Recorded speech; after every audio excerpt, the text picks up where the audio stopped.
Hello everybody, my name is Thomas. I'm with the BriskHeat's Corporation. Today we're going to do a short video on how to wire the TD101 on-off thermostat temperature controller. This video, guys, is going to be pretty short, because there's not much to it. As you can see on the screen, the thermostat has three lead wires. One is red, one's black, and one's brown.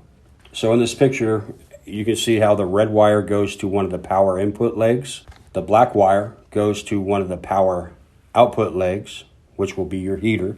Then the remaining legs or lead wires on your input and output, you're going to connect those directly to each other.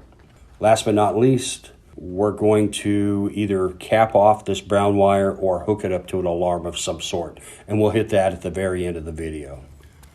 As you can see, guys, I used a cord with a NEMA 515 plug on the end for my power input, and a cord with a NEMA 515 receptacle. So what I'm going to do first is grab the ground wires from the power input and the power output, connect those directly to each other, and get that out of the way.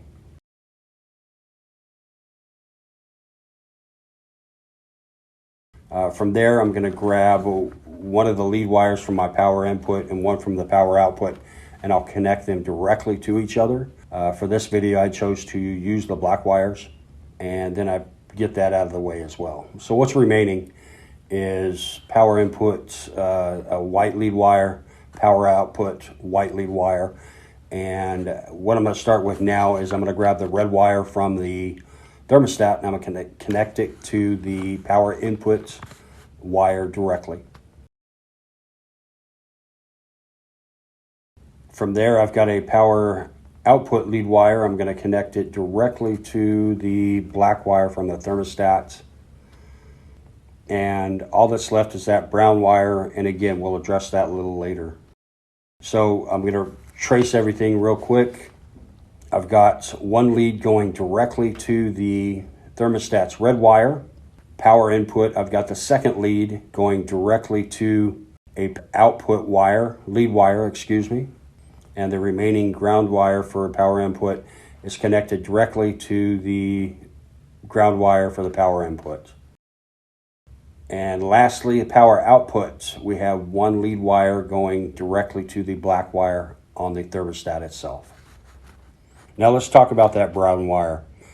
These thermostats have a single pole double throw switch, and what that means to you guys is that when the temperature is registered below the set point, the red wire is going to be contacting the black wire's terminal.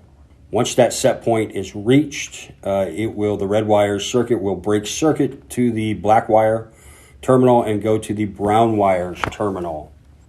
Once that set point is reached and the threshold is crossed for the set point, what happens is the red wire breaks contact with the black wire terminal and makes contact with the brown wire's terminal.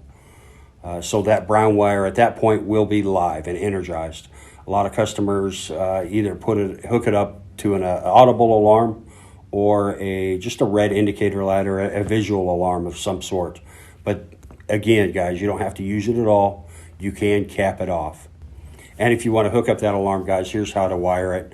The brown wire will connect directly to one of the alarm's lead wires. The other alarm lead wire that isn't connected will go directly to your AC input, your power input cord, and it's done. And it's that simple, guys. Not much to it. Three little wires, easy to install. So that's it for this video. If you have further questions, feel free to reach out to us on our website. We have an online chat available as well on our website, or you can give us a call. Just to let you know, we have numerous technical and informative videos on YouTube, so be sure to check those out. Comment, like, and subscribe. Thanks again for watching. We'll hope to see you next time.